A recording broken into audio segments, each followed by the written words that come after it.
ਸਾਰਿਆਂ ਨੂੰ ਸਤਿ ਸ਼੍ਰੀ ਅਕਾਲ। ਮੇਰਾ ਨਾਮ ਰਾਜਵੀਰ ਕੌਰ ਹੈ। ਮੈਂ ਬਾਬਾ ਨਾਮਦੇਵ ਸਰਕਾਰੀ ਸੀਨੀਅਰ ਸੈਕੰਡਰੀ ਸਕੂਲ ਘੁਮਾਣ ਜ਼ਿਲ੍ਹਾ ਗੁਰਦਾਸਪੁਰ ਵਿਖੇ ਬਤੌਰ ਪੰਜਾਬੀ ਅਧਿਆਪਿਕਾ ਸੇਵਾ ਨਿਭਾ ਰਹੀ ਹਾਂ। ਅੱਜ ਅਸੀਂ 11ਵੀਂ ਜਮਾਤ ਦੇ 94ਵੀਂ ਪੰਜਾਬੀ ਵਿਸ਼ੇ ਦੇ ਪਾਠਕ੍ਰਮ ਵਿੱਚ ਸ਼ਾਮਿਲ ਆਧੁਨਿਕ ਪੰਜਾਬੀ ਕਾਵਿ ਝਲਕਾਂ ਅਤੇ ਇਤਿਹਾਸ ਪੁਸਤਕ ਵਿੱਚ ਦਰਜ ਪ੍ਰੋਫੈਸਰ ਮੋਹਨ ਸਿੰਘ ਜੀ ਦੀ ਕਵਿਤਾ ਸਿਪਾਹੀ ਦਾ ਦਿਲ ਬਾਰੇ ਗੱਲਬਾਤ ਕਰਾਂਗੇ। ਪੰਜਾਬੀ ਕਵਿਤਾ ਵਿੱਚ ਰੋਮਾਂਟਿਕ ਅਤੇ ਪ੍ਰਗਤੀਵਾਦੀ ਕਵਿਤਾ ਦੇ ਦੌਰ ਦੇ ਮੋਢੀ ਅਤੇ ਪ੍ਰਮੁੱਖ ਚੇਤਨ ਕਵੀ ਪ੍ਰੋਫੈਸਰ ਮੋਹਨ ਸਿੰਘ ਜੀ ਹਨ। ਪ੍ਰੋਫੈਸਰ ਮੋਹਨ ਸਿੰਘ ਜੀ ਇੱਕ ਲੋਕ ਕਵੀ ਵਾਂਗ ਚਰਚਿਤ ਹੋਏ। ਆਪ ਦਾ ਜਨਮ 20 ਅਕਤੂਬਰ 1905 ਈਸਵੀ ਨੂੰ ਪਿੰਡ ਮਰਦਾਨ, ਸੂਬਾ ਸਰਹੱਦ, ਪਾਕਿਸਤਾਨ ਵਿਖੇ ਡਾਕਟਰ ਜੋਧ ਸਿੰਘ ਦੇ ਘਰ ਹੋਇਆ। ਆਪ ਨੇ ਮੁੱਢਲੀ ਵਿੱਦਿਆ ਆਪਣੇ ਜੱਦੀ ਪਿੰਡ ਧਮਿਆਲ, ਜ਼ਿਲ੍ਹਾ ਰਾਵਲਪਿੰਡੀ ਤੋਂ ਪ੍ਰਾਪਤ ਕੀਤੀ। 1923 ਈਸਵੀ ਵਿੱਚ ਆਪ ਨੇ 10ਵੀਂ ਪਾਸ ਕੀਤੀ ਅਤੇ ਓਰੀਐਂਟਲ ਕਾਲਜ ਲਾਹੌਰ ਤੋਂ ਮੁਨਸ਼ੀ ਫਾਜ਼ਲ ਪਾਸ ਕੀਤੀ। ਕੁਝ ਸਮਾਂ ਆਪ ਖਾਨੇਵਾਲ ਦੇ ਹਾਈ ਸਕੂਲ ਵਿੱਚ ਅਧਿਆਪਕ ਰਹੇ। ਫਿਰ ਆਪ ਨੇ 1931 ਤੋਂ 33 ਈਸਵੀ ਵਿੱਚ ਫਾਰਸੀ ਦੀ MA ਪਾਸ ਕੀਤੀ ਅਤੇ ਖਾਲਸਾ ਕਾਲਜ ਸ੍ਰੀ ਅੰਮ੍ਰਿਤਸਰ ਸਾਹਿਬ ਵਿੱਚ ਫਾਰਸੀ ਦੇ ਪ੍ਰੋਫੈਸਰ ਲੱਗ ਗਏ। 1939 ਈਸਵੀ ਵਿੱਚ ਪ੍ਰੋਫੈਸਰ ਮੋਹਨ ਸਿੰਘ ਨੇ ਨੌਕਰੀ ਛੱਡ ਕੇ ਪੰਜ ਦਰਿਆ ਮਾਸਕ ਪੱਤਰ ਜਾਰੀ ਕੀਤਾ। ਪ੍ਰੋਫੈਸਰ ਮੋਹਨ ਸਿੰਘ ਜੀ ਨੇ ਕੋਈ 8 ਕਾਵਿ ਸੰਗ੍ਰਹਿ ਰਚੇ ਹਨ। ਆਪ ਜੀ ਦਾ ਸਭ ਤੋਂ ਪਹਿਲਾ ਕਾਵਿ ਸੰਗ੍ਰਹਿ ਚਾਰ ਹੰਝੂ ਸੀ, ਜਿਸ ਵਿੱਚ ਆਪ ਨੇ 4 ਕਵਿਤਾਵਾਂ ਨੂਰ ਜਹਾਨ, ਅਨਾਰਕਲੀ, ਬਸੰਤ ਅਤੇ ਰੱਬ ਛਪਵਾਈਆਂ। ਮਗਰੋਂ ਆਪ ਨੇ ਇਹ ਕਵਿਤਾਵਾਂ ਸਾਵੇ ਪੱਤਰ ਕਾਵਿ ਸੰਗ੍ਰਹਿ ਵਿੱਚ ਵੀ ਛਾਪ ਦਿੱਤੀਆਂ। ਇਸ ਤੋਂ ਬਾਅਦ ਆਪ ਨੇ ਕਸੁੰਬੜਾ, ਅਦਵਾਟੇ, ਕੱਚ ਸੱਚ, ਆਵਾਜ਼ਾਂ ਅਤੇ ਵੱਡਾ ਵੇਲਾ ਕਾਵਿ ਸੰਗ੍ਰਹਿ ਲਿਖੇ। ਪ੍ਰੋਫੈਸਰ ਮੋਹਨ ਸਿੰਘ ਛੋਟੀ ਕਵਿਤਾ ਦੇ ਮਹਾਨ ਕਵੀ ਹਨ। ਆਪ ਨੇ ਛੋਟੀਆਂ ਕਵਿਤਾਵਾਂ ਵਿੱਚ ਬੜੀ ਨਿਪੁੰਨਤਾ ਨਾਲ ਨਿੱਜੀ ਭਾਵ ਭਰੇ ਹਨ। ਪ੍ਰੋਫੈਸਰ ਮੋਹਨ ਸਿੰਘ ਇੱਕ ਗੀਤਕਾਰ ਦੇ ਤੌਰ 'ਤੇ ਵੀ ਉੱਚਾ ਸਥਾਨ ਰੱਖਦੇ ਹਨ। ਆਪ ਦੇ ਗੀਤਾਂ ਵਿੱਚ ਸਰਲਤਾ, ਰਾਗ, ਆਪ ਮੁਹਾਰਤਾ ਅਤੇ ਜਜ਼ਬੇ ਦੀ ਬਹੁਲਤਾ ਵਰਗੇ ਗੁਣ ਹਨ। ਕਵਿਤਾ ਤੋਂ ਬਿਨਾਂ ਪ੍ਰੋਫੈਸਰ ਮੋਹਨ ਸਿੰਘ ਨੇ ਕਹਾਣੀ ਸੰਗ੍ਰਹਿ ਵੀ ਲਿਖਿਆ ਹੈ। ਆਪ ਜੀ ਦੇ ਕਹਾਣੀ ਸੰਗ੍ਰਹਿ ਦਾ ਨਾਂ ਹੈ ਨਿੱਕੀ ਨਿੱਕੀ ਵਾਸ਼ਨਾ। ਇਸ ਪ੍ਰਕਾਰ ਪ੍ਰੋਫੈਸਰ ਮੋਹਨ ਸਿੰਘ ਪੰਜਾਬੀ ਸਾਹਿਤ ਦੇ ਉੱਘੇ ਸਾਹਿਤਕਾਰ ਹੋਏ ਹਨ। ਆਪ ਜੀ ਨੇ ਦੇਸ਼ ਪਿਆਰ ਅਤੇ ਦੇਸ਼ ਭਗਤੀ ਦੇ ਜਜ਼ਬੇ ਨਾਲ ਪਾਠਕਾਂ ਨੂੰ ਝੰਜੋੜਿਆ। ਸਾਡੇ 11ਵੀਂ ਜਮਾਤ ਦੇ 94ਵੀਂ ਪੰਜਾਬੀ ਵਿਸ਼ੇ ਦੇ ਪਾਠਕ੍ਰਮ ਵਿੱਚ ਪ੍ਰੋਫੈਸਰ ਮੋਹਨ ਸਿੰਘ ਜੀ ਦੀ ਸ਼ਾਮਿਲ ਕਵਿਤਾ ਦਾ ਨਾਂ ਹੈ ਸਿਪਾਹੀ ਦਾ ਦਿਲ। ਇਸ ਕਵਿਤਾ ਵਿੱਚ ਕਵੀ ਨੇ ਜੰਗ ਵਿੱਚ ਜਾ ਰਹੇ ਇੱਕ ਪੰਜਾਬੀ ਸਿਪਾਹੀ ਦੀ ਦੇਸ਼ ਭਗਤੀ, ਬਹਾਦਰੀ, ਨਿਡਰਤਾ ਅਤੇ ਕੁਰਬਾਨੀ ਦੀ ਭਾਵਨਾ ਨੂੰ ਪੇਸ਼ ਕੀਤਾ ਹੈ। ਜੰਗ ਵਿੱਚ ਜਾ ਰਿਹਾ ਸਿਪਾਹੀ ਵਿਛੋੜੇ ਕਾਰਨ ਰੋ ਰਹੀ ਆਪਣੀ ਪਤਨੀ ਨੂੰ ਸੰਬੋਧਨ ਕਰਕੇ ਕਹਿੰਦਾ ਹੈ, ਵਾਗਾਂ ਛੱਡ ਦੇ ਹੰਝੂਆਂ ਵਾਲੀਏ ਨੀ, ਪੈਰ ਧਰਨ ਦੇ ਮੈਨੂੰ ਰਕਾਬ ਉੱਤੇ। ਸਾਡੇ ਦੇਸ਼ ਤੇ ਬਣੀ ਏ ਭੀੜ ਭਾਰੀ, ਟੁੱਟ ਪਏ ਨੇ ਵੈਰੀ ਪੰਜਾਬ ਉੱਤੇ। ਰੋ ਰੋ ਕੇ ਪਾਣੀ ਨਾ ਫੇਰ ਐਵੇਂ, ਮੇਰੇ ਸੋਹਣੇ ਪੰਜਾਬ ਦੀ ਆਬ ਉੱਤੇ। ਸਰੂ ਵਰਗੀ ਜਵਾਨੀ ਮੈਂ ਫੂਕਣੀ ਏ, ਬਹਿ ਗਏ ਭੂੰਡ ਜੇ ਆ ਕੇ ਗੁਲਾਬ ਉੱਤੇ। ਕਿਹੜੀ ਗੱਲੋਂ ਤੂੰ ਹੌਕੇ ਤੇ ਲਏ ਹੌਕਾ, ਕਿਹੜੀ ਗੱਲੋਂ ਤੂੰ ਅੱਖਾਂ ਸੁਜਾਈਆਂ ਨੇ। ਲਾਂਘੇ ਪੰਜਾਂ ਦਰਿਆਵਾਂ ਦੇ ਸੰਨ ਥੋੜ੍ਹੇ, ਜੋ ਤੂੰ ਹੋਰ 2 ਨਦੀਆਂ ਚੜ੍ਹਾਈਆਂ ਨੇ। ਵਾਗਾਂ ਸ਼ਬਦ ਦਾ ਅਰਥ ਹੈ ਘੋੜੇ ਦੀ ਲਗਾਮ ਨੂੰ ਬੱਧੀ ਡੋਰ। ਹੰਝੂਆਂ ਵਾਲੀਏ ਭਾਵ ਕਵੀ ਆਪਣੀ ਰੋ ਰਹੀ ਪਤਨੀ ਨੂੰ ਸੰਬੋਧਨ ਕਰਦਾ ਹੈ। ਰਕਾਬ ਸ਼ਬਦ ਦਾ ਅਰਥ ਹੈ ਘੋੜੇ ਦੀ ਕਾਠੀ ਦੇ ਤਸਮੇ ਨਾਲ ਬੱਧਾ ਪੈਰ ਰੱਖਣ ਵਾਲਾ ਕੁੰਡਲ। ਭੀੜ ਬਣਨੀ ਭਾਵ ਮੁਸ਼ਕਿਲ ਬਣਨੀ। ਭੂੰਡ ਸ਼ਬਦ ਦਾ ਅਰਥ ਹੈ ਇੱਕ ਕਿਸਮ ਦਾ ਡੰਗ ਮਾਰਨ ਵਾਲਾ ਉੱਡਦਾ ਕੀੜਾ। ਅੱਖਾਂ ਸੁਜਾਉਣਾ ਭਾਵ ਨਾਰਾਜ਼ਗੀ ਨਾਲ ਰੋਣਾ। ਲਾਂਘੇ ਸ਼ਬਦ ਦਾ ਅਰਥ ਹੈ ਲੰਘਣ ਦੀ ਥਾਂ ਜਾਂ ਰਸਤੇ ਜਾਂ ਮਾਰਗ। ਜੰਗ ਵਿੱਚ ਜਾ ਰਿਹਾ ਸਿਪਾਹੀ ਵਿਛੋੜੇ ਕਾਰਨ ਰੋ ਰਹੀ ਆਪਣੀ ਪਤਨੀ ਨੂੰ ਸੰਬੋਧਨ ਕਰਕੇ ਕਹਿੰਦਾ ਹੈ, ਹੇ ਮੇਰੀ ਅੱਥਰੂ ਭਰ ਕੇ ਰੋ ਰਹੀ ਪਿਆਰੀ ਪਤਨੀ, ਤੂੰ ਮੈਨੂੰ ਇਸ ਤਰ੍ਹਾਂ ਰੋ ਰੋ ਕੇ ਨਾ ਰੋਕ, ਸਗੋਂ ਮੇਰੇ ਘੋੜੇ ਦੀਆਂ ਵਾਗਾਂ ਛੱਡ ਦੇ ਅਤੇ ਮੈਨੂੰ ਰਕਾਬ ਉੱਪਰ ਪੈਰ ਰੱਖ ਕੇ ਘੋੜੇ ਉੱਪਰ ਸਵਾਰ ਹੋ ਕੇ ਜੰਗ ਵਿੱਚ ਜਾਣ ਦੇ। ਦੇਖ, ਸਾਡੇ ਦੇਸ਼ ਉੱਪਰ ਬੜਾ ਔਖਾ ਸਮਾਂ ਆਇਆ ਹੈ। ਸਾਡੇ ਦੁਸ਼ਮਣ ਮੇਰੇ ਪਿਆਰੇ ਪੰਜਾਬ ਨੂੰ ਹੜੱਪ ਕਰਨ ਲਈ ਟੁੱਟ ਕੇ ਆ ਗਏ ਹਨ। ਤੂੰ ਇਸ ਤਰ੍ਹਾਂ ਰੋ ਰੋ ਕੇ ਪੰਜਾਬ ਦੀ ਸੋਹਣੀ ਸ਼ਾਨ ਨੂੰ ਖਰਾਬ ਨਾ ਕਰ।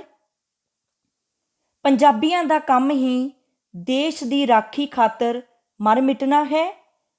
ਜੇਕਰ ਮੇਰੇ ਦੇਸ਼ ਰੂਪੀ ਗੁਲਾਬ ਉੱਪਰ ਵੈਰੀਆਂ ਦੇ ਭੁੰਡਾਂ ਨੇ ਹਮਲਾ ਕਰ ਦਿੱਤਾ ਹੈ ਅਤੇ ਮੈਂ ਉਸ ਦੀ ਉਹਨਾਂ ਵੈਰੀਆਂ ਤੋਂ ਰਾਖੀ ਨਹੀਂ ਕਰ ਸਕਦਾ, ਤਾਂ ਮੈਂ ਇਸ ਸਰੂ ਵਰਗੀ ਅਹਿਲ ਜਵਾਨੀ ਨੂੰ ਕੀ ਕਰਨਾ ਹੈ। ਤੂੰ ਦੱਸ, ਐਵੇਂ ਕਿਉਂ ਹੌਕੇ ਤੇ ਹੌਕਾ ਲੈ ਰਹੀ ਹੈ? ਕਿਉਂ ਮੇਰੇ ਨਾਲ ਨਾਰਾਜ਼ ਹੋ ਕੇ ਤੂੰ ਅੱਥਰੂ ਵਹਾ ਵਹਾ ਕੇ ਅੱਖਾਂ ਸੁਜਾ ਲਈਆਂ ਹਨ? ਕੀ ਪੰਜਾਬ ਵਿੱਚ ਅੱਗੇ 5 ਦਰਿਆਵਾਂ ਨੂੰ ਪਾਰ ਕਰਨਾ ਕੋਈ ਸੌਖਾ ਸੀ ਕਿ ਤੂੰ ਅੱਖਾਂ ਵਿੱਚੋਂ ਅੱਥਰੂ ਵਹਾ ਵਹਾ ਕੇ 2 ਹੋਰ ਨਦੀਆਂ ਚੜ੍ਹਾ ਦਿੱਤੀਆਂ ਹਨ? ਤੈਨੂੰ ਹੌਸਲਾ ਕਰਨਾ ਚਾਹੀਦਾ ਹੈ ਅਤੇ ਮੈਨੂੰ ਦੇਸ਼ ਦੀ ਖਾਤਰ ਵੈਰੀਆਂ ਨਾਲ ਲੜਨ ਲਈ ਜਾਣ ਦੇਣਾ ਚਾਹੀਦਾ ਹੈ। ਆਪਣੇ ਦੇਸ਼ ਉੱਪਰ ਹੋਏ ਵੈਰੀਆਂ ਦੇ ਹਮਲੇ ਦਾ ਮੂੰਹ ਭੰਨਣ ਲਈ ਜੰਗ ਵਿੱਚ ਜਾ ਰਿਹਾ ਸਿਪਾਹੀ ਵਿਛੋੜੇ ਕਾਰਨ ਰੋ ਰਹੀ ਆਪਣੀ ਪਤਨੀ ਨੂੰ ਕਹਿੰਦਾ ਹੈ, ਫੂਹੀ ਫੂਹੀ ਨੂੰ ਸਹਿਕਦੇ ਵੀਰ ਮੇਰੇ, ਕੀ ਕਰਾਂ ਮੈਂ ਦੁੱਧਾਂ ਛੁਹਾਰਿਆਂ ਨੂੰ। ਸਾਥੀ ਤੜਫਦੇ ਪਏ ਨੇ ਖਾਕ ਅੰਦਰ, ਪੱਛੀ ਲਾਵਾਂ ਮੈਂ ਮਹਿਲਾਂ ਚੁਬਾਰਿਆਂ ਨੂੰ। ਫੌਜੀ ਵਾਜਿਆਂ ਆਣ ਕਨਘੋਰ ਪਾਈ, ਲੱਗ ਰਿਹਾ ਏ ਡੱਗਾ ਨਗਾਰਿਆਂ ਨੂੰ। ਮੇਰੇ ਘੋੜੇ ਵੀ ਚੁੱਕ ਲੈ ਕੰਨ ਦੋਵੇਂ, ਦੇਖ ਇਹਦਿਆਂ ਖੁਰਾਂ ਫੁੰਕਾਰਿਆਂ ਨੂੰ। ਡੋਲੇ ਫਰਕਦੇ ਪਏ ਨੇ ਅੱਜ ਮੇਰੇ, ਜੋਸ਼ ਨਾਲ ਪਈ ਕੰਬਦੀ ਜਾਨ ਮੇਰੀ। ਜੀਭਾਂ ਕੱਢਦੇ ਪਏ ਨੇ ਤੀਰ ਗਿੱਠ ਗਿੱਠ, ਪਈ ਆਕੜਾਂ ਭੰਨਦੀ ਕਮਾਨ ਮੇਰੀ। ਫੂਹੀ ਫੂਹੀ ਨੂੰ ਸਹਿਕਦੇ ਭਾਵ ਕਣੀ ਕਣੀ ਨੂੰ ਸਹਿਕਦੇ। ਖਾਕ ਸ਼ਬਦ ਦਾ ਅਰਥ ਹੈ ਮਿੱਟੀ। ਪੱਛੀ ਲਾਉਣੀ ਭਾਵ ਅੱਗ ਲਾਉਣੀ। ਕਨਕੋਰ ਸ਼ਬਦ ਦਾ ਅਰਥ ਹੈ ਬੱਦਲਾਂ ਦਾ ਗਰਜਣਾ। ਕੰਨ ਚੁੱਕਣੇ ਭਾਵ ਚੁਕੰਨੇ ਹੋ ਜਾਣਾ। ਵੈਰੀਆਂ ਦੇ ਹਮਲੇ ਦਾ ਮੂੰਹ ਭੰਨਣ ਲਈ ਜੰਗ ਵਿੱਚ ਜਾ ਰਿਹਾ ਸਿਪਾਹੀ ਆਪਣੀ ਪਤਨੀ ਨੂੰ ਕਹਿੰਦਾ ਹੈ, ਹੇ ਪਿਆਰੀ, ਮੈਂ ਇੱਥੇ ਦੁੱਧ ਛੁਆਰੇ ਆਦਿ ਸੁਆਦਲੇ ਪਦਾਰਥ ਖਾ ਕੇ ਕੀ ਕਰਾਂ, ਜਦ ਕਿ ਮੇਰੇ ਜੰਗ ਵਿੱਚ ਗਏ ਵੀਰ ਦੇਸ਼ ਦੀ ਮਿੱਟੀ ਦੀ ਇੱਕ ਇੱਕ ਕਣੀ ਦੀ ਰਾਖੀ ਲਈ ਤੜਫ ਰਹੇ ਹਨ। ਜਦੋਂ ਜੰਗ ਵਿੱਚ ਲੜ ਰਹੇ ਮੇਰੇ ਸਾਥੀ ਮਰ ਮਰ ਕੇ ਮਿੱਟੀ ਵਿੱਚ ਰੁਲ ਰਹੇ ਹਨ, ਤਾਂ ਕੀ ਮੈਂ ਇਹਨਾਂ ਮਹਿਲਾਂ ਚੁਬਾਰਿਆਂ ਨੂੰ ਅੱਗ ਲਾਉਣੀ ਹੈ? ਅਰਥਾਤ ਜਦੋਂ ਮੇਰੇ ਸਾਥੀ ਜੰਗ ਵਿੱਚ ਮਰ ਰਹੇ ਹਨ ਤਾਂ ਮੈਂ ਸੁੱਖ ਆਰਾਮ ਦਾ ਜੀਵਨ ਬਤੀਤ ਨਹੀਂ ਕਰ ਸਕਦਾ। ਦੇਖ, ਫੌਜੀ ਵਾਜੇ ਬੱਦਲਾਂ ਵਾਂਗ ਗੱਜ ਰਹੇ ਹਨ। ਜੰਗ ਦੇ ਨਗਾਰਿਆਂ ਉੱਪਰ ਡਗਾ ਵੱਜ ਗਿਆ ਹੈ। ਮੇਰਾ ਘੋੜਾ ਵੀ ਕੰਨ ਖੜੇ ਕਰਕੇ ਜੰਗ ਵਿੱਚ ਜਾਣ ਲਈ ਤਿਆਰ ਹੋ ਰਿਹਾ ਹੈ। ਦੇਖ, ਇਹ ਕਿਵੇਂ ਫੁੰਕਾਰੇ ਮਾਰ ਰਿਹਾ ਹੈ ਅਤੇ ਖੁਰ ਚੁੱਕ ਰਿਹਾ ਹੈ। ਅੱਜ ਦੁਸ਼ਮਣਾਂ ਨੂੰ ਦੇਸ਼ ਉੱਪਰ ਚੜ੍ਹਿਆ ਦੇਖ ਕੇ ਮੇਰੇ ਡੌਲੇ ਫਰਕ ਰਹੇ ਹਨ ਅਤੇ ਜੋਸ਼ ਨਾਲ ਮੇਰੀ ਜਾਨ ਕੰਬ ਰਹੀ ਹੈ। ਮੇਰੇ ਪੱਥੇ ਵਿਚਲੇ ਤੀਰ ਗਿੱਠ ਗਿੱਠ ਜੀਭਾਂ ਕੱਢ ਕੇ ਦੁਸ਼ਮਣਾਂ ਨੂੰ ਮਾਰਨ ਲਈ ਗੁੱਸੇ ਵਿੱਚ ਆ ਰਹੇ ਹਨ ਅਤੇ ਮੇਰੀ ਕਮਾਨ ਵੀ ਆਕੜਾਂ ਭੰਨਦੀ ਹੋਈ ਦੁਸ਼ਮਣਾਂ ਉੱਪਰ ਤੀਰਾਂ ਦੀ ਵਰਖਾ ਕਰਨ ਲਈ ਤਤਪਰ ਹੋਈ ਪਈ ਹੈ।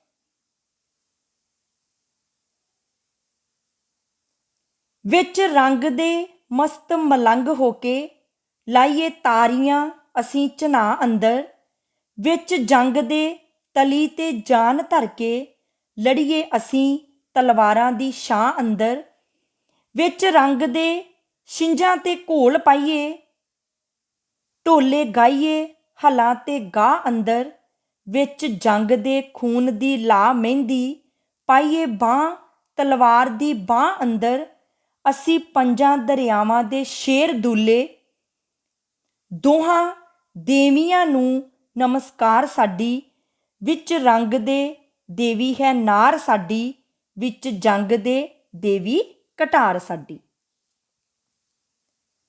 ਮਸਤ ਮਲੰਗ ਭਾਵ ਬੇਪਰਵਾਹ, ਤਲੀ ਤੇ ਜਾਨ ਧਰ ਕੇ ਭਾਵ ਜਾਨ ਦੀ ਪਰਵਾਹ ਨਾ ਕਰਦੇ ਹੋਏ, ਤਲਵਾਰਾਂ ਦੀ ਛਾਂ ਅੰਦਰ ਭਾਵ ਤਲਵਾਰਾਂ ਦੀ ਭਿਆਨਕ ਲੜਾਈ। ਛਿੰਝਾਂ ਸ਼ਬਦ ਦਾ ਅਰਥ ਹੈ ਪਿੰਡਾਂ ਵਿੱਚ ਘੋਲ ਕਬੱਡੀਆਂ ਕਰਨ ਵਾਲੀ ਥਾਂ। ਗਾਹ ਸ਼ਬਦ ਦਾ ਅਰਥ ਹੈ ਪਿੰਡ ਵਿੱਚ ਕਣਕ ਦਾ ਗਾਹ। ਦੋਹਾਂ ਦੇਵੀਆਂ ਨੂੰ ਭਾਵ ਨਾਰੀ ਅਤੇ ਤਲਵਾਰ ਨੂੰ। ਨਾਰ ਸ਼ਬਦ ਦਾ ਅਰਥ ਹੈ ਇਸਤਰੀ। ਕਟਾਰ ਸ਼ਬਦ ਦਾ ਅਰਥ ਹੈ ਇੱਕ ਦੋ-ਧਾਰਾ ਛੋਟਾ ਹਥਿਆਰ। ਆਪਣੇ ਦੇਸ਼ ਉੱਪਰ ਹੋਏ ਵੈਰੀਆਂ ਦੇ ਹਮਲੇ ਦਾ ਮੂੰਹ ਭੰਨਣ ਲਈ ਜੰਗ ਵਿੱਚ ਜਾਨ ਦੇਣ ਲਈ ਤਿਆਰ ਹੋਇਆ ਸਿਪਾਹੀ ਵਿਛੋੜੇ ਕਾਰਨ ਰੋ ਰਹੀ ਆਪਣੀ ਪਤਨੀ ਨੂੰ ਹੌਸਲਾ ਦਿੰਦਾ ਹੋਇਆ ਆਖਦਾ ਹੈ, ਹੇ ਪਿਆਰੀ, ਅਸੀਂ ਅਮਨ ਦੇ ਦਿਨਾਂ ਵਿੱਚ ਜਦੋਂ ਖੁਸ਼ੀ ਮਾਣ ਰਹੇ ਹੁੰਦੇ ਹਾਂ ਤਾਂ ਅਸੀਂ ਰੰਗਾਂ ਤੇ ਖੁਸ਼ੀਆਂ ਵਿੱਚ ਮਸਤ ਮਲੰਗ ਹੋ ਕੇ ਚਨਾਹ ਦਰਿਆ ਵਿੱਚ ਤਾਰੀਆਂ ਲਾਉਂਦੇ ਹਾਂ ਅਤੇ ਪ੍ਰੀਤਾਂ ਭਾਲਦੇ ਹਾਂ। ਪਰ ਜਦੋਂ ਦੇਸ਼ ਉੱਪਰ ਕੋਈ ਵੈਰੀ ਹਮਲਾ ਕਰਦਾ ਹੈ ਤਾਂ ਅਸੀਂ ਤਲਵਾਰਾਂ ਦੀ ਭਿਆਨਕ ਲੜਾਈ ਵਿੱਚ ਕੁੱਦ ਪੈਂਦੇ ਹਾਂ ਅਤੇ ਜਾਨ ਤਲੀ ਉੱਪਰ ਧਰ ਕੇ ਲੜਦੇ ਹਾਂ। ਅਮਨ ਅਤੇ ਸ਼ਾਂਤੀ ਦੇ ਦਿਨਾਂ ਵਿੱਚ ਅਸੀਂ ਘੋਲ ਘੁਲਦੇ ਹਾਂ ਅਤੇ ਛਿੰਝਾਂ ਪਾਉਂਦੇ ਹਾਂ। ਇਸ ਸਮੇਂ ਅਸੀਂ ਹਲ ਵਾਹੁੰਦੇ ਅਤੇ ਪਿੜਾਂ ਵਿੱਚ ਗਾਹ ਪਾਉਂਦੇ ਹੋਏ ਮਾਹੀਏ ਤੇ ਢੋਲੇ ਗਾਉਂਦੇ ਹਾਂ। ਪਰ ਜਦੋਂ ਸਾਡੇ ਦੇਸ਼ ਦੇ ਦੁਸ਼ਮਣ ਵੈਰੀ ਨਾਲ ਜੰਗ ਲੱਗ ਜਾਂਦੀ ਹੈ ਤਾਂ ਅਸੀਂ ਹੱਥਾਂ ਉੱਤੇ ਖੂਨ ਦੀ ਮਹਿੰਦੀ ਲਾ ਕੇ ਤਲਵਾਰਾਂ ਨਾਲ ਆਮੋ ਸਾਹਮਣੇ ਲੜਾਈ ਕਰਦੇ ਹਾਂ। ਅਸੀਂ ਪੰਜਾਂ ਦਰਿਆਵਾਂ ਦੇ ਦੇਸ਼ ਪੰਜਾਬ ਦੇ ਦੂਲੇ ਸ਼ੇਰ ਹਾਂ। ਅਸੀਂ ਦੋਹਾਂ ਦੇਵੀਆਂ ਨਾਰੀ ਅਤੇ ਤਲਵਾਰ ਨੂੰ ਨਮਸਕਾਰ ਕਰਦੇ ਹਾਂ। ਅਮਨ ਤੇ ਸ਼ਾਂਤੀ ਦੇ ਸਮਿਆਂ ਵਿੱਚ ਅਸੀਂ ਇਸਤਰੀ ਨੂੰ ਦੇਵੀ ਸਮਝ ਕੇ ਉਸ ਦੀ ਪੂਜਾ ਕਰਦੇ ਹਾਂ, ਪਰ ਜੰਗ ਦੇ ਦਿਨਾਂ ਵਿੱਚ ਅਸੀਂ ਕਟਾਰ ਨੂੰ ਦੇਵੀ ਸਮਝ ਕੇ ਉਸ ਦੀ ਪੂਜਾ ਕਰਦੇ ਹਾਂ, ਅਰਥਾਤ ਹਥਿਆਰਾਂ ਦੀ ਵਰਤੋਂ ਨਾਲ ਦੁਸ਼ਮਣ ਦਾ ਨਾਸ਼ ਕਰਦੇ ਹਾਂ। ਵਿੱਚ ਜੰਗ ਦੇ ਭਾਵੇਂ ਮੈਂ ਚੱਲਿਆ ਹਾਂ, ਤਾਂ ਵੀ ਰਕਸਾਂ ਤੇਰਾ ਮੈਂ ਖਿਆਲ ਪਿਆਰੀ, ਬੁੰਦੇ ਸਮਝ ਕੇ ਤੇਰੇ ਮੈਂ ਸ਼ਰਿਆਂ ਨੂੰ, ਲਾਸਾਂ ਕੁੱਟ ਕਲੇਜੇ ਦੇ ਨਾਲ ਪਿਆਰੀ, ਧੂਆਂ ਵੇਖ ਕੇ ਤੋਪਾਂ ਚੋਂ ਪੇਚ ਖਾਧਾ, ਤੇਰੇ ਸਮਝ ਸਾਂ ਘੁੰਗਰੇ ਵਾਲ ਪਿਆਰੀ, ਤੇਰੇ ਪਲਕਾਂ ਦੀ ਯਾਦ ਵਿੱਚ ਤੀਰ ਖਾਸਾਂ, ਹਾਥੀ ਵੇਖ ਚਿਤਾਰਸਾਂ ਚਾਲ ਪਿਆਰੀ, ਜੇ ਮੈਂ ਜਿਉਂਦਾ ਜਾਗਦਾ ਪਰਤ ਆਇਆ, ਰੱਖ ਸਾਈਂ ਦੀ ਮੈਨੂੰ ਬੁਲਾ ਛੱਡੀ, ਨਹੀਂ ਤਾਂ ਪੁੱਤ ਜਦ ਮੇਰਾ ਜਵਾਨ ਹੋਇਆ, ਤੇਗ ਉਸ ਨੂੰ ਮੇਰੀ ਫੜਾ ਛੱਡੀ। ਰਕਸਾਂ ਸ਼ਬਦ ਦਾ ਅਰਥ ਹੈ ਰੱਖਾਂਗਾ। ਲਾਸਾਂ ਸ਼ਬਦ ਦਾ ਅਰਥ ਹੈ ਲਾਵਾਂਗਾ। ਸਮਝਸਾਂ ਸ਼ਬਦ ਦਾ ਅਰਥ ਹੈ ਸਮਝਾਂਗਾ। ਘੁੰਗਰੇ ਸ਼ਬਦ ਦਾ ਅਰਥ ਹੈ ਘੁੰਗਰਾਲੇ। ਖਾਸਾਂ ਸ਼ਬਦ ਦਾ ਅਰਥ ਹੈ ਖਾਵਾਂਗਾ। ਚਿਤਾਰਸਾਂ ਸ਼ਬਦ ਦਾ ਅਰਥ ਹੈ ਚੇਤੇ ਕਰਾਂਗਾ। ਰੱਖ ਸਾਈਂ ਦੀ ਭਾਵ ਰੱਬ ਰਖਵਾਲੀ ਕਰਦਾ ਹੈ। ਤੇਗ ਸ਼ਬਦ ਦਾ ਅਰਥ ਹੈ ਤਲਵਾਰ। ਆਪਣੇ ਦੇਸ਼ ਉੱਪਰ ਹੋਏ ਵੈਰੀਆਂ ਦੇ ਹਮਲੇ ਦਾ ਮੂੰਹ ਭੰਨਣ ਲਈ ਜੰਗ ਵਿੱਚ ਜਾਣ ਲਈ ਤਿਆਰ ਹੋਇਆ ਸਿਪਾਹੀ ਵਿਛੋੜੇ ਵਿੱਚ ਰੋ ਰਹੀ ਆਪਣੀ ਪਤਨੀ ਨੂੰ ਹੌਸਲਾ ਦਿੰਦਾ ਹੋਇਆ ਕਹਿੰਦਾ ਹੈ, ਭਾਵੇਂ ਮੈਂ ਜੰਗ ਵਿੱਚ ਜਾ ਰਿਹਾ ਹਾਂ, ਪਰ ਫਿਰ ਵੀ ਮੈਂ ਹਰ ਵੇਲੇ ਤੇਰਾ ਖਿਆਲ ਰੱਖਾਂਗਾ। ਬੰਦੂਕਾਂ ਦੇ ਸ਼ਰਿਆਂ ਨੂੰ ਮੈਂ ਤੇਰੇ ਕੰਨਾਂ ਦੇ ਬੁੰਦੇ ਸਮਝ ਕੇ ਕੁੱਟ ਕੇ ਕਲੇਜੇ ਨਾਲ ਲਾਵਾਂਗਾ। ਮੈਂ ਗੋਲੇ ਚਲਾ ਰਹੀ ਤੋਪ ਦੇ ਮੂੰਹ ਵਿੱਚੋਂ ਨਿਕਲਦਾ ਪੇਚ ਖਾਂਦਾ ਧੂੰਆਂ ਦੇਖ ਕੇ ਉਸ ਨੂੰ ਤੇਰੇ ਘੁੰਗਰਾਲੇ ਵਾਲ ਸਮਝਾਂਗਾ।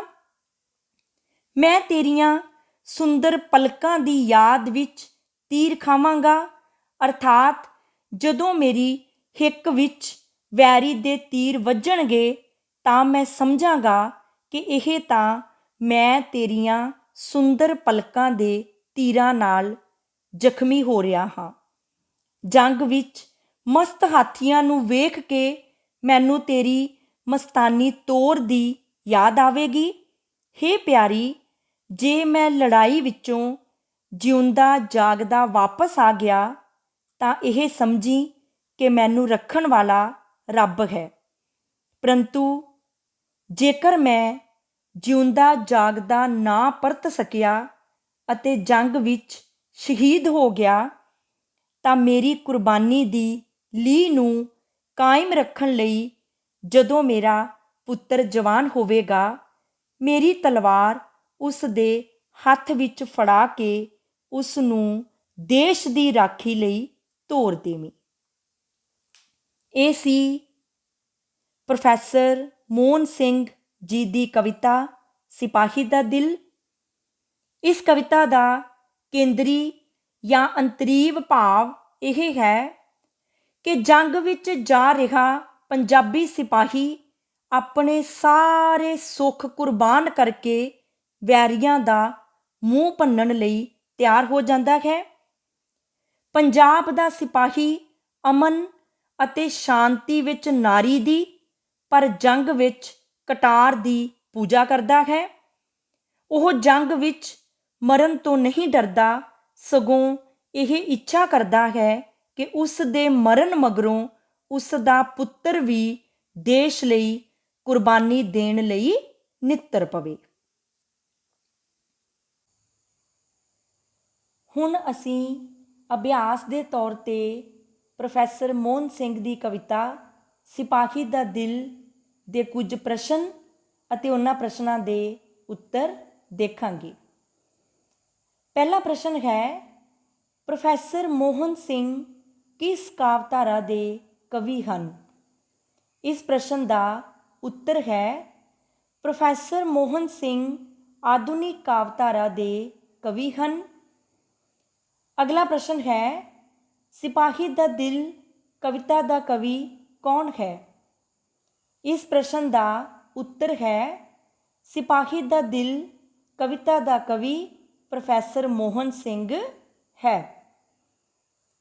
ਅਗਲਾ ਪ੍ਰਸ਼ਨ ਹੈ, ਸਿਪਾਹੀ ਦਾ ਦਿਲ ਕਵਿਤਾ ਕਿਹੋ ਜਿਹੇ ਭਾਵਾਂ ਨਾਲ ਭਰਪੂਰ ਹੈ? ਇਸ ਪ੍ਰਸ਼ਨ ਦਾ ਉੱਤਰ ਹੈ, ਸਿਪਾਹੀ ਦਾ ਦਿਲ ਕਵਿਤਾ ਦੇਸ਼ ਭਗਤੀ ਭਰੇ ਭਾਵਾਂ ਨਾਲ ਭਰਪੂਰ ਹੈ। ਅਗਲਾ ਪ੍ਰਸ਼ਨ ਹੈ, ਹੰਝੂਆਂ ਵਾਲੀ ਕੌਣ ਹੈ? ਇਸ ਪ੍ਰਸ਼ਨ ਦਾ ਉੱਤਰ ਹੈ, ਹੰਝੂਆਂ ਵਾਲੀ ਸਿਪਾਹੀ ਦੀ ਪਤਨੀ ਹੈ। ਅਗਲਾ ਪ੍ਰਸ਼ਨ ਹੈ, ਸਿਪਾਹੀ ਦੀ ਪਤਨੀ ਪਤੀ ਨੂੰ ਜੰਗ ਵਿੱਚ ਜਾਣੋਂ ਰੋਕਣ ਲਈ ਉਸ ਦੇ ਘੋੜੇ ਦੀਆਂ ਵਾਗਾਂ ਫੜ ਕੇ ਕੀ ਕਰ ਰਹੀ ਹੈ?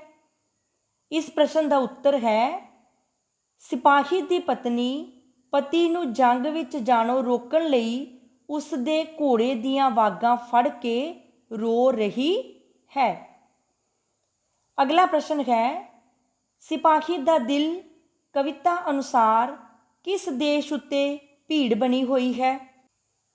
ਇਸ ਪ੍ਰਸ਼ਨ ਦਾ ਉੱਤਰ ਹੈ, ਸਿਪਾਹੀ ਦਾ ਦਿਲ ਕਵਿਤਾ ਅਨੁਸਾਰ ਪੰਜਾਬ ਦੇਸ਼ ਉੱਤੇ ਭੀੜ ਬਣੀ ਹੋਈ ਹੈ। ਅਗਲਾ ਪ੍ਰਸ਼ਨ ਹੈ, ਸਰੂ ਵਰਗੀ ਜਵਾਨੀ ਕਿਸ ਦੀ ਹੈ? ਇਸ ਪ੍ਰਸ਼ਨ ਦਾ ਉੱਤਰ ਹੈ, ਸਰੂ ਵਰਗੀ ਜਵਾਨੀ ਸਿਪਾਹੀ ਦੀ ਹੈ। ਅਗਲਾ ਪ੍ਰਸ਼ਨ ਹੈ, ਸਿਪਾਹੀ ਜੰਗ ਵਿੱਚ ਕਿਸ ਤਰ੍ਹਾਂ ਲੜਦੇ ਹਨ? ਇਸ ਪ੍ਰਸ਼ਨ ਦਾ ਉੱਤਰ ਹੈ, ਸਿਪਾਹੀ ਜੰਗ ਵਿੱਚ ਜਾਨ ਤਲੀ ਉੱਤੇ ਧਰ ਕੇ ਲੜਦੇ ਹਨ। ਅਗਲਾ ਪ੍ਰਸ਼ਨ ਹੈ, ਸਿਪਾਹੀ ਦਾ ਦਿਲ ਕਵਿਤਾ ਵਿੱਚ ਕਿਹੜੀਆਂ ਦੋ ਦੇਵੀਆਂ ਦਾ ਜ਼ਿਕਰ ਆਇਆ ਹੈ? ਇਸ ਪ੍ਰਸ਼ਨ ਦਾ ਉੱਤਰ ਹੈ, ਸਿਪਾਹੀ ਦਾ ਦਿਲ ਕਵਿਤਾ ਵਿੱਚ ਤਲਵਾਰ ਅਤੇ ਨਾਰ ਦੋ ਦੇਵੀਆਂ ਦਾ ਜ਼ਿਕਰ ਆਇਆ ਹੈ। ਅਗਲਾ ਪ੍ਰਸ਼ਨ ਹੈ, ਸਿਪਾਹੀ ਆਪਣੀ ਮੌਤ ਹੋਣ ਦੀ ਹਾਲਤ ਵਿੱਚ ਆਪਣੀ ਤਲਵਾਰ ਕਿਸ ਦੇ ਹੱਥ ਦੇਣੀ ਚਾਹੁੰਦਾ ਹੈ? ਇਸ ਪ੍ਰਸ਼ਨ ਦਾ ਉੱਤਰ ਹੈ, ਸਿਪਾਹੀ ਆਪਣੀ ਮੌਤ ਹੋਣ ਦੀ ਹਾਲਤ ਵਿੱਚ ਆਪਣੀ ਤਲਵਾਰ ਆਪਣੇ ਪੁੱਤਰ ਦੇ ਹੱਥ ਵਿੱਚ ਦੇਣੀ ਚਾਹੁੰਦਾ ਹੈ। ਅਗਲਾ ਪ੍ਰਸ਼ਨ ਹੈ, ਸਿਪਾਹੀ ਅਨੁਸਾਰ ਜੰਗ ਵਿੱਚ ਉਹਨਾਂ ਦੀ ਦੇਵੀ ਕੌਣ ਹੁੰਦੀ ਹੈ? ਇਸ ਪ੍ਰਸ਼ਨ ਦਾ ਉੱਤਰ ਹੈ, ਸਿਪਾਹੀ ਅਨੁਸਾਰ ਜੰਗ ਵਿੱਚ ਉਹਨਾਂ ਦੀ ਦੇਵੀ ਤਲਵਾਰ ਹੁੰਦੀ ਹੈ। ਅਗਲਾ ਪ੍ਰਸ਼ਨ ਹੈ, ਸਿਪਾਹੀ ਅਨੁਸਾਰ ਅਮਨ ਵਿੱਚ ਉਹਨਾਂ ਦੀ ਦੇਵੀ ਕੌਣ ਹੁੰਦੀ ਹੈ? ਇਸ ਪ੍ਰਸ਼ਨ ਦਾ ਉੱਤਰ ਹੈ, ਸਿਪਾਹੀ ਅਨੁਸਾਰ ਅਮਨ ਵਿੱਚ ਉਹਨਾਂ ਦੀ ਦੇਵੀ ਨਾਰ ਹੁੰਦੀ ਹੈ। ਅਗਲਾ ਪ੍ਰਸ਼ਨ ਹੈ, ਸਿਪਾਹੀ ਅਮਨ ਤੇ ਖੁਸ਼ੀ ਦੇ ਸਮਿਆਂ ਵਿੱਚ ਕਿਸ ਦੀ ਪੂਜਾ ਕਰਦੇ ਹਨ? ਇਸ ਪ੍ਰਸ਼ਨ ਦਾ ਉੱਤਰ ਹੈ, ਸਿਪਾਹੀ ਅਮਨ ਤੇ ਖੁਸ਼ੀ ਦੇ ਸਮਿਆਂ ਵਿੱਚ ਇਸਤਰੀ ਨੂੰ ਦੇਵੀ ਸਮਝ ਕੇ ਉਸ ਦੀ ਪੂਜਾ ਕਰਦੇ ਹਨ। ਅਗਲਾ ਪ੍ਰਸ਼ਨ ਹੈ, ਸਿਪਾਹੀ ਦਾ ਦਿਲ ਕਵਿਤਾ ਵਿੱਚ ਪੰਜਾਬੀ ਨੌਜਵਾਨ ਦੀ ਕਿਹੜੀ ਭਾਵਨਾ ਨੂੰ ਪ੍ਰਗਟ ਕੀਤਾ ਗਿਆ ਹੈ? ਇਸ ਪ੍ਰਸ਼ਨ ਦਾ ਉੱਤਰ ਹੈ, ਸਿਪਾਹੀ ਦਾ ਦਿਲ ਕਵਿਤਾ ਵਿੱਚ ਪੰਜਾਬੀ ਨੌਜਵਾਨ ਦੀ ਦੇਸ਼ ਭਗਤੀ ਦੀ ਭਾਵਨਾ ਨੂੰ ਪ੍ਰਗਟ ਕੀਤਾ ਗਿਆ ਹੈ। ਅਗਲਾ ਪ੍ਰਸ਼ਨ ਹੈ, ਸਿਪਾਹੀ ਆਪਣੀ ਘਰਵਾਲੀ ਦੀਆਂ ਸੁੰਦਰ ਪਲਕਾਂ ਦੀ ਯਾਦ ਵਿੱਚ ਕੀ ਖਾਵੇਗਾ? ਇਸ ਪ੍ਰਸ਼ਨ ਦਾ ਉੱਤਰ ਹੈ, ਸਿਪਾਹੀ ਆਪਣੀ ਘਰਵਾਲੀ ਦੀਆਂ ਸੁੰਦਰ ਪਲਕਾਂ ਦੀ ਯਾਦ ਵਿੱਚ ਤੀਰ ਖਾਵੇਗਾ। ਅਗਲਾ ਪ੍ਰਸ਼ਨ ਹੈ, ਸਿਪਾਹੀ ਦਾ ਦਿਲ ਕਵਿਤਾ ਦਾ ਵਿਸ਼ਾ ਕੀ ਹੈ? ਇਸ ਪ੍ਰਸ਼ਨ ਦਾ ਉੱਤਰ ਹੈ, ਸਿਪਾਹੀ ਦਾ ਦਿਲ ਕਵਿਤਾ ਦਾ ਵਿਸ਼ਾ ਇੱਕ ਪੰਜਾਬੀ ਸਿਪਾਹੀ ਦੀ ਦੇਸ਼ ਦੀ ਰਾਖੀ ਲਈ ਕੁਰਬਾਨੀ ਕਰਨ ਦੀ ਭਾਵਨਾ ਹੈ। ਅਗਲਾ ਪ੍ਰਸ਼ਨ ਹੈ, ਸਿਪਾਹੀ ਅਮਨ ਅਤੇ ਸ਼ਾਂਤੀ ਦੇ ਦਿਨਾਂ ਵਿੱਚ ਕੀ ਕਰਦੇ ਹਨ? ਇਸ ਪ੍ਰਸ਼ਨ ਦਾ ਉੱਤਰ ਹੈ, ਸਿਪਾਹੀ ਅਮਨ ਅਤੇ ਸ਼ਾਂਤੀ ਦੇ ਦਿਨਾਂ ਵਿੱਚ ਖੁਸ਼ੀਆਂ ਮਨਾਉਂਦੇ ਹਨ, ਪਿਆਰ ਪਾਲਦੇ ਹਨ ਅਤੇ ਛਿੰਝਾਂ ਪਾਉਂਦੇ ਹਨ।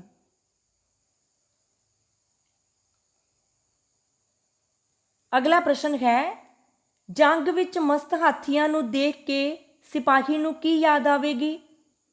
ਇਸ ਪ੍ਰਸ਼ਨ ਦਾ ਉੱਤਰ ਹੈ, ਜੰਗ ਵਿੱਚ ਮਸਤ ਹਾਥੀਆਂ ਨੂੰ ਦੇਖ ਕੇ ਸਿਪਾਹੀ ਨੂੰ ਆਪਣੀ ਪਤਨੀ ਦੀ ਮਸਤਾਨੀ ਤੌਰ ਦੀ ਯਾਦ ਆਵੇਗੀ। ਅਗਲਾ ਪ੍ਰਸ਼ਨ ਹੈ, ਰੰਗਾਂ ਤੇ ਖੁਸ਼ੀਆਂ ਵਿੱਚ ਮਸਤ ਮਲੰਗ ਹੋ ਕੇ ਸਿਪਾਹੀ ਕਿਹੜੇ ਦਰਿਆ ਵਿੱਚ ਤਾਰੀਆਂ ਮਾਰਦੇ ਅਤੇ ਪ੍ਰੀਤਾਂ ਪਾਲਦੇ ਹਨ? ਇਸ ਪ੍ਰਸ਼ਨ ਦਾ ਉੱਤਰ ਹੈ, ਰੰਗਾਂ ਅਤੇ ਖੁਸ਼ੀਆਂ ਵਿੱਚ ਮਸਤ ਮਲੰਗ ਹੋ ਕੇ ਸਿਪਾਹੀ ਚਨਾਹ ਦਰਿਆ ਵਿੱਚ ਤਾਰੀਆਂ ਮਾਰਦੇ ਅਤੇ ਪ੍ਰੀਤਾਂ ਪਾਲਦੇ ਹਨ। ਇਹ ਸੀ ਆਧੁਨਿਕ ਪੰਜਾਬੀ ਕਾਵਿ ਦੇ ਕਵੀ ਪ੍ਰੋਫੈਸਰ ਮੋਹਨ ਸਿੰਘ ਦੀ ਕਵਿਤਾ ਸਿਪਾਹੀ ਦਾ ਦਿਲ। ਇਸ ਕਵਿਤਾ ਦਾ ਵਿਸ਼ਾ ਇੱਕ ਪੰਜਾਬੀ ਸਿਪਾਹੀ ਦੀ ਦੇਸ਼ ਦੀ ਰਾਖੀ ਲਈ ਕੁਰਬਾਨੀ ਕਰਨ ਦੀ ਭਾਵਨਾ ਹੈ। ਕਵੀ ਦੁਆਰਾ ਨੌਜਵਾਨ ਸਿਪਾਹੀ ਦੀ ਦੇਸ਼ ਭਗਤੀ, ਬਹਾਦਰੀ, ਨਿਡਰਤਾ ਅਤੇ ਕੁਰਬਾਨੀ ਦੀ ਭਾਵਨਾ ਨੂੰ ਬਿਆਨ ਕਰਨ ਦਾ ਢੰਗ ਰੌਚਕ ਅਤੇ ਜਜ਼ਬੇ ਭਰਪੂਰ ਹੈ। ਸ਼ਬਦ ਚੋਣ ਸੁੰਦਰ ਅਤੇ ਭਾਵਾਂ ਦੇ ਅਨੁਕੂਲ ਹੈ। ਔਖੇ ਤੋਂ ਔਖੇ ਵਿਚਾਰ ਅਤੇ ਸੂਖਮ ਜਜ਼ਬੇ ਨੂੰ ਸਹਿਜ, ਸਪਸ਼ਟ ਅਤੇ ਸਰਲ ਢੰਗ ਨਾਲ ਪੇਸ਼ ਕੀਤਾ ਗਿਆ ਹੈ।